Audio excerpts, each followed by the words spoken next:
8 கோடி தமிழர்களினுடைய நெஞ்சங்களிலே வாழ்ந்து கொண்டிருக்கக்கூடிய தன்னிகரற்ற தலைவர் திமுக தலைவர் கலைஞர் அவர்களுக்கு 94வது பிறந்தநாள் விழா. நடுவர் அவர்களே, இந்த பிறந்தநாள் விழாவிற்கு ஒரு தனி சிறப்பு இருக்கு. கலைஞர் அவர்கள் பிறந்த நாளோடு சேர்த்து வைர விழா.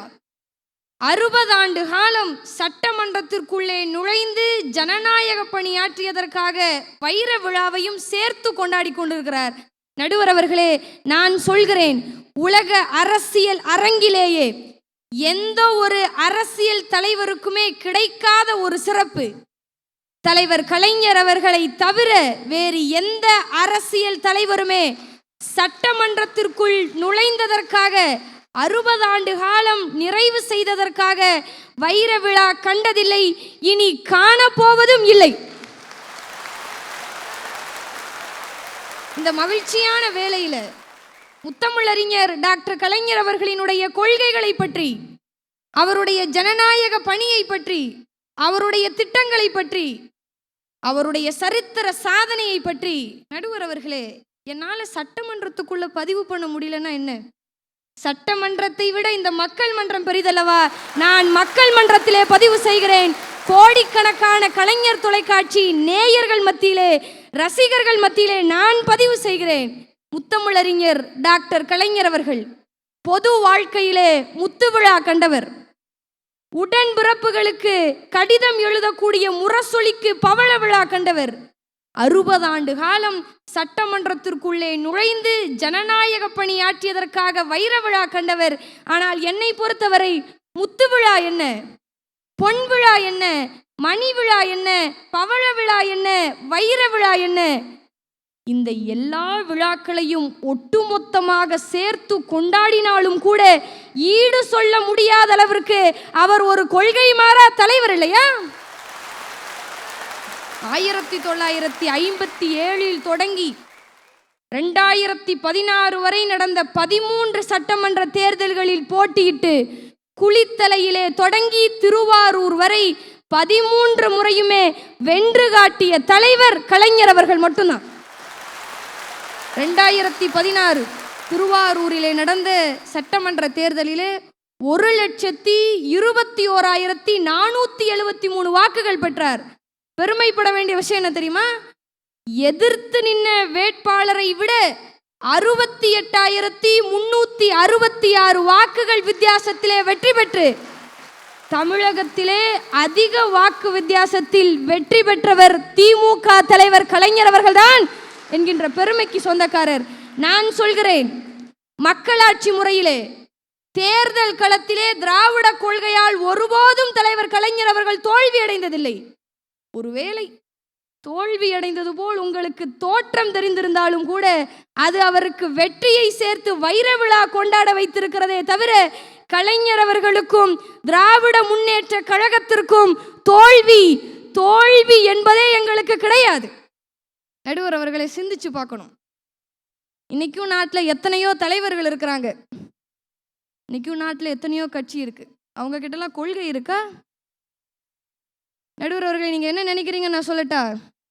கொள்ளை அடிக்கிறவங்க கிட்ட எங்கம்மா கொள்கை எதிர்பார்க்கறதுன்னு தானே நினைக்கிறீங்க? இது நான் மட்டும் இல்லை, தமிழ்நாடே நினச்சிக்கிட்டு இருக்கிறது. நான் ஒரு ஆள் மட்டுமா நினைக்கிறேன், நாடே நினச்சிக்கிட்டு இருக்குப்பா. தந்தை பெரியார், பேரறிஞர் அண்ணா, முத்தமிழறிஞர் டாக்டர் கலைஞர் அவர்கள், அவரை தொடர்ந்து கழகத்தினுடைய செயல் தலைவர் தளபதி அவர்கள் இருக்கிறார். கழகத்தினுடைய தலைவர்கள் மாறலாம், ஆனால் கொள்கை அது மாறியதாக சரித்திரம் கிடையாது. அறிஞர் அண்ணா சொன்னார், 1 ரூபாய்க்கு 3 படி அரிசி லட்சியம், ஆனால் 1 படி அரிசி நிச்சயம்னு சொன்னார். தேர்தல் வாக்குறுதியில சொன்னார், ஆனால் அண்ணானால் அதை நிறைவேற்ற முடியல. ஆனால் சொன்னதை செய்வோம், செய்வதை சொல்வோம் என்கின்ற கொள்கை வழி வந்த கலைஞர் அவர்கள் என்ன செய்தார்? 1 ரூபாய்க்கு 1 கிலோ அரிசியை தன்னுடைய ஆட்சி காலத்தில் ஏழை எளிய மக்களுக்கு தடையில்லாமல் கொடுத்தாரா இல்லையா? இந்த மகிழ்ச்சியான வேளையிலே நான் ஒரு விஷயத்தை பதிவு பண்ணணும்னு ஆசைப்படுறேன். சட்டமன்றத்திற்குள்ள முஸ்லீம் லீக் உறுப்பினர் எந்திரிச்சு பேசுறார், தக்னி முஸ்லீம்களையும் பிற்படுத்தோர் பட்டியலில் சேர்க்கணும்னு சொல்லி. அன்றைக்கு சட்டத்துறை அமைச்சர் என்ன சொல்றாரு? சட்டத்திலே இதற்கு இடமில்லை என்று சொல்றார். ஆனால் முத்தமிழறிஞர் டாக்டர் கலைஞர் அவர்கள் சொன்னால், சிறுபான்மை மக்களாக இருக்கக்கூடிய இஸ்லாமிய மக்களுக்கு சட்டத்தில் இடமில்லை என்று சொன்னால் என்ன, என் இதயத்திலே இடம் இருக்கிறது என்று சொல்லி தக்னி முஸ்லிம்களை பிற்படுத்தோர் பட்டியலில் சேர்த்தார். நான் எண்ணி பார்க்கிறேன், யாரெல்லாம் கலைஞர் அவர்களை பார்த்து இது மைனாரிட்டி ஆட்சி என்று சொன்னார்களோ அவர்களையெல்லாம் தலைவர் கலைஞர் அவர்கள் பார்த்து கோபப்படாம பெருமையா சொன்னார், ஆம் இது மைனாரிட்டிகளுக்கான ஆட்சிதான் என்று சொல்லி சிறுபான்மையின மக்களுக்கு 3.5% இடஒதுக்கீட்டை பெற்று தந்த பெருமை திமுக தலைவர் கலைஞர் அவர்களுக்கு தான் சேரும். முத்தமிழறிஞர் டாக்டர் கலைஞர் அவர்கள் கொள்கை மாறாத தலைவர். நான் ஏன் தெரியுமா அப்படி சொல்றேன்? சட்டமன்றத்தை எடுத்துக்கோங்க. சட்டமன்றத்திற்குன்னு சில மரபுகள் இருக்கு. மக்கள் தீர்ப்பே மகேசன் தீர்ப்பு என்று சொன்னவர் அறிஞர் அண்ணா அவர்கள். அந்த மக்கள் தீர்ப்பை மாமன்றத்தில் பதிவு செய்யக்கூடிய அந்த சட்டமன்றத்திற்குன்னு ஒரு தனி சிறப்பு இருக்கு. அந்த சட்டமன்ற கொள்கைகள் இருந்து என்றைக்குமே தலைவர் கலைஞர் அவர்கள் மாறுபட்டதே கிடையாது. கலைஞர் ஐயா முதலமைச்சராக இருக்கிறார். சட்டமன்றத்தில் நரிமணம் எண்ணெய் சுத்திகரிப்பு ஆலை நிறுவப்பட்டது தொடர்பா எல்லாரும் கேள்விகளை கேட்டுட்டு இருக்கிறாங்க. இது எதற்காக தொடங்கினீங்க அப்படின்னு சொல்லி. துணை கேள்வியாக காங்கிரஸ் உறுப்பினர் எந்திரிச்சு கேள்வி கேட்கிறார். நரிமணம் எண்ணெய் சுத்திகரிப்பு ஆலையின் மூலமாக என்னென்ன உபத்தொழில்கள் தொடங்குவதற்கு பொருள்கள் கிடைக்கும்னு. அதற்கு கலைஞர் ஐயா விரிவா விளக்கமா பதில் சொல்றார். மின் உற்பத்தி, உர உற்பத்தி, ரசாயன தொழிற்சாலைகளுக்கு தேவைப்படக்கூடிய மெத்தனால், எல்பிஜி கேஸ் இதெல்லாம் கிடைக்கும்னு விரிவா விளக்கமா கலைஞர் ஐயா பதில் சொல்லிட்டார். இந்த இடத்துல தான் நீங்களாம் நல்லா கவனிக்கணும். கலைஞர் ஐயா பதில் சொல்லிட்டார். திருப்பி ஆளுங்கட்சியை சார்ந்த அரியலூர் ஆறுமுகம்ங்கிறவர் எந்திரிச்சு கேள்வி கேட்கிறார். நரிமணம் எண்ணெய் சுத்திகரிப்பு ஆலையின் மூலமாக என்னென்ன உபத்தொழில்கள் தொடங்குவதற்கு பொருள்கள் கிடைக்கும்னு. உடனே கலைஞரை என்ன பதில் சொன்னார் தெரியுமா? உபத்தொழில்களில் ஒன்றான காது கேட்கும் கருவிகள், அதாவது செவிட்டு மிஷினும் தயாரிக்கப்படும் சொன்ன. கேள்வி கேட்டது ஆளுங்கட்சி உறுப்பினராக இருந்தாலும் சரி, ஜனநாயக மாண்பை காப்பாற்ற வேண்டும் என்கிற கொள்கை முத்தமிழறிஞர் டாக்டர் கலைஞர் அவர்களுக்கு என்றைக்குமே இருந்திருக்கிறது. நடுவர் அவர்களே, இந்தியாவை பொறுத்த வரைக்கும் 4120 சட்டமன்ற உறுப்பினர்கள் இருக்கிறார்கள்.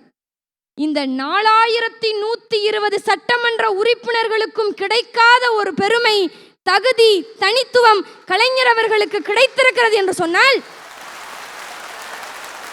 1000 முதலமைச்சர்கள் வரலாம் போகலாம், ஆனால் அரிய சாதனைகள் படைத்த முதலமைச்சர் தான் வரலாற்றிலே நிலைத்த பெயருடன், கொள்கை வாய்ந்த முதலமைச்சர்கள் தான் நீடித்த புகழுடன் இருக்க முடியும் என்று சொன்னால், அப்படி பார்க்கும்பொழுது முத்தமிழறிஞர் டாக்டர் கலைஞர் அவர்கள் அளவில்லாத நலத்திட்டங்கள் புரிவதிலும் கொள்கை மாறாத தலைவராக இருந்ததால் தான் தமிழ்நாட்டு முதலமைச்சர்களுக்கல்ல, இந்தியாவில் இருக்கக்கூடிய எல்லா முதலமைச்சர்களுக்குமே முதன்மை அமைச்சராக இருக்கிறார் என்று சொன்னால் அதற்கு காரணம் அவர் கொள்கை மாறா தலைவர் என்கின்ற நல்லதொரு தீர்ப்பை நீங்கள் வழங்க வேண்டும் என்று சொல்லி நன்றியோடு விடைபெறுகிறேன். நன்றி, வணக்கம். எல்லா புகழும் இறைவனுக்கு.